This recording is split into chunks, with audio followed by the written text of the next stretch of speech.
واقعہ جو پیش کیا جاتا ہے خاص طور سے ہم ان ایام میں بھی سنتے ہیں کہ جناب سیدہ فاطمہ زہرا سلام اللہ علیہا اتنا عظیم گھرانہ، اتنا عظیم گھر، اور اس گھر کا وہ دروازہ کہ جس پہ رسالت مآب سلام پیش کرتے ہیں نماز سے پہلے، نماز کے بعد، سفر سے پہلے، سفر کے بعد، اس دروازے کو بھی آگ لگائی گئی. یہ افسانہ ہی ہے نا، کوئی حقیقت تو نہیں ہے. عالم صاحب آپ کی طرف آتا ہوں، آپ کے نزدیک یہ ایک افسانہ ہے یا کوئی حقیقت بھی ہے اس میں؟ یہ جو باتیں ہمارے نزدیک یہ ایسا افسانہ ہے کہ اس کی مثال نہ ماضی میں رہی ہے، اس کے علاوہ نہ حال میں نہ استقبال میں. اس کے بارے میں نہج البلاغہ میں عبارت پڑھ دیتا ہوں. وَأَمَّا مَا ذِكْرُهُ مِنَ الْهُجُومِ عَلَى دَارِ فَاطِمَةَ وَجَمَعَ الْحَطَبَ لِتَحْرِيكِهَا فَهُوَ خَبْرٌ وَاحِدٌ غَيْرُ مَوْثُوقٍ بِهِ. یہ نہج البلاغہ کہہ رہا ہے یہ غیر وثوق والی خبر ہے. وَلَا مَعُولٌ عَلَيْهِ فِي حَقِّ الصَّحَابَةِ، یہ بات صحابہ کے حق میں معتبر نہیں ہے. بل ولا فی حق احد من المسلمین. یہ بتائیں نا کس کی طرف سے ہے، کس کا قول صبر کریں حضرت، آپ پتہ نہیں سمجھ نہیں بولتے کیوں ہیں، آپ میری بات سنتے کیوں نہیں؟ آپ اتنے الزام لگائے، میں چپ کر کے سنتا رہا، میری کیوں نہیں سنتے؟ ادھر دیکھیں، آنکھوں سے آنکھ ملائیں، میری طرف دیکھیں نا، آپ بولتے کیوں ہیں؟ میری گفتگو کا وقت کیوں نہیں لیتے ہیں؟ یہ پیار سلامت رہے. ہاں وہ آپ جو جی یہ پیار سلامت رہے. تو اب اس میں یہ ہے کہ ولا فی حق احد من المسلمین ممن ظہورت عدالتہ، یہ کہتے ہیں کہ یہ کیسے ممکن ہے کہ جن کی عدالت واضح ہو چکی ہے وہ لوگ یہ کام کریں. اویس بھائی ایک لمحے کے لیے، یہ سن 5 ہجری کے اندر رافضیوں نے یہ روایات گڑھی ہیں.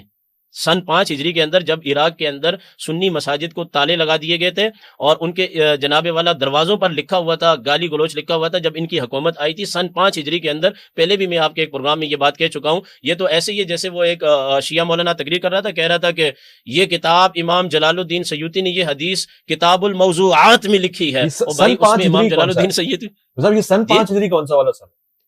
500 ہجری کے اندر. تو دیکھیں علماء نے موضوعات کو بھی جمع کیا ہے اور علماء نے صحیح حدیث کو بھی جمع کیا ہے تاکہ صحیح اور غیر صحیح کی تمیز ہو سکے. شیعہ کتب کے اندر کہا گیا ہے کہ یہ سن 500 کے اندر گڑی گئی ہے. مجھے یہ بتائیں کہ یہ کہنا نہج البلاغہ میں نہج البلاغہ میں دکھاؤ، کوئی نامہ دکھاؤ، کوئی ابھی ساری عبارت پڑھ دی، بول رہے ہیں خطبہ دکھاؤ. یہ نہج البلاغہ میں نہیں ہے میرے بھائی. کسی سنی عالم کی شرح ہوگی، سنی عالم کی شرح ہوگی، اس شرح میں اس نے یہ جملہ کہا ہوگا. نہ علی کا یہ بیان ہے، نہ نامہ ہے، نہ خطبہ ہے. اتنی بھی آپ کو سمجھ بوجھ حضرت یہ دیکھیں، یہ عبارت دیکھیں، کیا عبارت دیکھنے سے کیا ہوتا ہے، کیا لکھا ہوا؟ خود شیعوں کا معتبر عالم ابن ابی الحدیث شیعی نہج البلاغہ میں لکھا ہے. ابن ابی الحدید معتزلی، جس کے لیے یہ جملہ کہہ رہے تھے کہ معتزلیوں کو ہم کافر سمجھتے ہیں.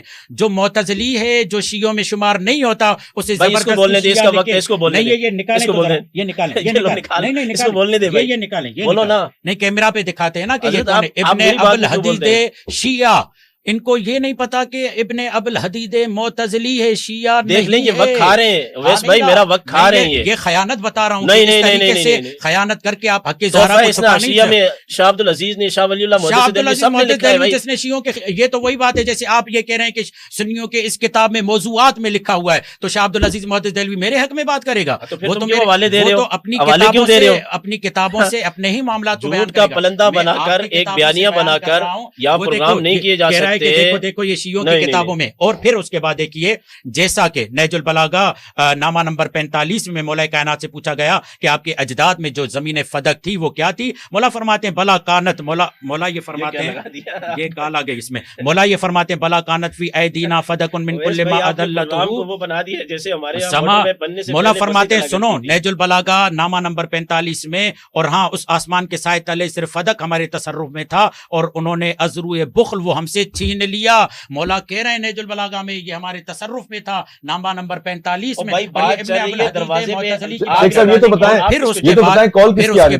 کال کس کی آ رہی تھی یہ تو بتائیں. پتا نہیں کوئی مولانا تھا اس کی کال، گھر سے کوئی کال نہیں تھی. ٹھیک ہے، تو کہنے کا مقصد یہ ہے کہ شیعہ متن اس بات سے بھرا پڑا ہے کہ یہ عطائے رسول تھا، یہ ہبہ رسول تھا. شیعہ متن ان معاملات سے بھرا پڑا ہے کہ سیدہ زہرا کے گھر پر آگ لے کر آئے، انہیں اذیت دی. ان کی کتابوں میں ایک بیانیہ بنا کے لے کے پھر ان سے بات کرتے ہیں. مجھے یہ تو بتائیں یہ شیعوں کی کون سی کتابیں کہتے ہیں عطائے رسول تھا، کبھی کہتے ہیں کہ یہ قبضہ تھا، کبھی کہتے ہیں ہبہ تھا، کبھی ہبہ رسول. ایسا معاملہ نہیں چلے گا. ہبہ رسول عطائے رسول، اور اس کے بعد جب اس بات پر نہیں آئے تو سیدہ نے کہا پھر وراثت کے ذریعے سے میرا حق بنتا ہے. جیسے بہت ساری باتیں آپ کے حوالے سے من گڑت لوگ بیان کرتے تھے کہ جی تھوک کے پلاتے ہیں اور یہ کرتے ہیں وہ کرتے ہیں، تو کیا یہ بھی ایسا ہی ہے یا واقعی آپ کہتے ہیں کہ نہیں اس پہ حوالہ جات موجود ہے، یا اس پہ آپ کہتے ہیں کہ نہیں یہ کوئی آپ کے پاس مدلل انداز سے چیزیں موجود ہیں؟ کیونکہ اہل سنت کے تو اس کی کوئی حیثیت موجود نہیں ہے، آپ کے پاس کیا ہے؟ جی جی مدلل انداز سے کتب اہل سنت سے ازالت الخفا سے بہت ساری کتابوں سے یہ بات ثابت ہے کہ جناب سیدہ فاطمہ زہرا کے گھر کو آگ لگائی گئی.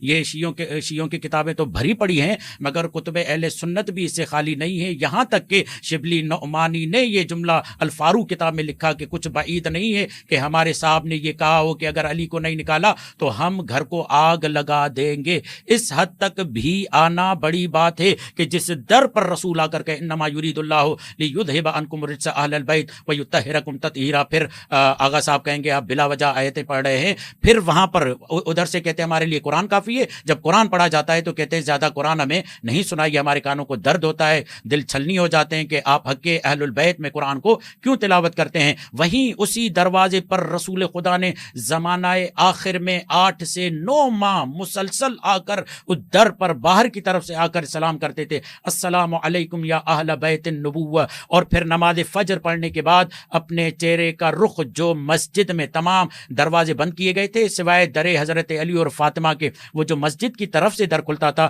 آپ بالکل رخ پھیر کے اس در کی طرف دیکھتے تھے اور یہ فرماتے تھے کہ پہچانو یہ کس کا در ہے. یہ در بابو بابی, یہ در میرا در ہے, یہ گھر میرا گھر ہے. جس نے اسے پہچانا اس نے مجھے پہچانا. اور اسی انداز سے فخرج النبی وهو آخذ بید فاطمہ, نبی لے کر آتے فاطمہ کو اپنے ہاتھ میں ہاتھ لے کر سیدہ کا, اور یہ جملہ فرماتے من عرفها فقد عرفها ومن لم يعرفها انها فاطمہ بنت محمد ہی بضعۃ منی وقلبی وروحی التی بین جنبے من آذاها فقط آذانی ومن سرها فقط سرنی. بہت خوب. ابھی ادا کرتا ہوں, میں دونوں مہمانوں کا شکریہ ادا کرتا ہوں, مفتی عبدالقادر ہزاروی صاحب کا, آدھا وقت انہوں نے میرا شیخ دلشاد مہدوی صاحب کا, یہ کھا گئے ہیں. ڈبل شکریہ ادا کریں میرا. باغ فتق کا تو پتہ نہیں ہے لیکن مفتی عبدالقادر ہزاروی کا وقت آپ کھا گئے ہیں شیخ دلشاد مہدوی صاحب, اس کا آپ کو حساب دینا پڑے گا. لیکن بہت اچھے ماحول میں گفتگو رہی اور مجھے اس میں یقیناً آپ کی حوصلہ افزائی کرنی پڑے گی کہ جن جن مکاتب فکر سے آپ تعلق رکھتے ہیں میرا اس سے کوئی بھی مطلب نہیں, مگر جس مدرسے جس درسگاہ جن استادوں میں آپ پڑھے ہیں ان کو سلام اور شاباش ہے کہ بہت تحمل کے ساتھ ان حساس ترین موضوعات پہ آپ نے گفتگو ایک عالمانہ لب و لہجے کے ساتھ, عالمانہ مسکراہٹ کے ساتھ کی ہے. اور خدا کا بڑا کرم ہے ظالمان, میں آپ کو پورے وثوق سے کہتا ہوں اور آج بھی کہتا ہوں, جبکہ میں یہ چاہتا نہیں ہوں, یہ کہتا ہوا اچھا بھی نہیں لگتا, لیکن پاکستان بھر میں شاید دنیا بھر میں جس پیارے انداز سے, جس دلیل والے انداز سے اور پھر تحمل اور صبر کے ساتھ ہمارے پروگرام میں گفتگو ہوتی ہے, بہت سے لوگوں کو اس میں نتیجہ مل جاتا ہے کہ اچھا یہ بات ایسے ہے, یہ بات ایسے ہے. اور جو مزید متلاشی رہتے ہیں وہ آنکھیں, وہ قدم, وہ مزید حق کو پا جاتے ہیں. مجھے خوبصورتی یہ نظر آتی ہے کہ عالم جس بھی مکتب فکر کا ہو وہ عالم ہوتا ہے اس لیے کہ اس کو گفتگو کا ادب آتا ہے, اس کو اپنا موقف رکھنا آتا ہے, اور وہ موقف بہت اچھی طریقے سے آج رکھا گیا ہے. آپ خود متلاشی ہیں حق کے اور آپ خود بھی مسافر ہیں, آپ کو چاہیے کہ خود بھی تحقیق کریں. جو حوالہ جات آج کے اس پروگرام میں دیے گئے کیا حقیقت ہے, کیا افسانہ ہے, ان سب پہ آپ کی اپنی بھی ایک ریسرچ ہونی چاہیے. میں شکریہ پھر سے ادا کرتے ہوئے خواتین حضرات آپ کا بھی شکریہ ادا کروں گا کہ آپ بھی جہاں اتنی چیزیں ہیں پڑھنے, دیکھنے اور سننے کے لیے, کوئی فیملی انٹرٹینمنٹ ہم آپ کو نہیں دے پاتے, کوئی ہم آپ کو خواتین کے حوالے سے چچورا پر نہیں دکھا پاتے, پھر بھی آپ ہمیں دیکھتے ہیں تو ہم آپ کی سنجیدگی کے یقین جانیے کہ مدعا ہے, اور مزید کوشش کرتے ہیں کہ جیسے بھی ہو آپ کے سامنے پروگرام رکھیں تاکہ آپ کا دین کا مطالعہ قوی ہوتا جائے اور آپ کے دل میں حضرات اصحاب کے لیے, حضرات اہل بیت کے لیے محبت اور محبت پیدا ہو. ہاتھ ملائیے, یہ مسکرا رہے ہیں, دیکھیں آدھا ہاتھ ملا رہے ہیں, پورا نہیں ملا رہے. ادھر سے کہہ رہے تھے شہباز کو آگا دلشاد کو بلایا, آگا دلشاد کو بلایا, ابھی ہاتھ پورا ملائیں. یہ ہمیں دعا کرتے ہیں کہ مفتی عبدالقادر ہزاروی صاحب کا جو مدرسہ اس وقت زیر تعمیر ہے اور جس کی بنا انہوں نے رکھ دی ہے, بنیاد رکھ دی ہے, لیکن ابھی اس کو بہت آگے جانا ہے, وہ بھی جلدی بنے. اور شیخ دلشاد مہدوی صاحب کا بھی جو آنے والا سفر ہے, ایام ازا کا ہے, ایام فاطمیہ کا ہے, جہاں جہاں یہ مجالس پڑھیں گے خدا ان کو اپنے حفظ و امان میں رکھے. شکریہ کہتا ہوں آپ سے, اور کامنٹس اور یقیناً کویشچن آنسرز اور ای میلز کا تقاضا کروں گا. اللہ کی امان.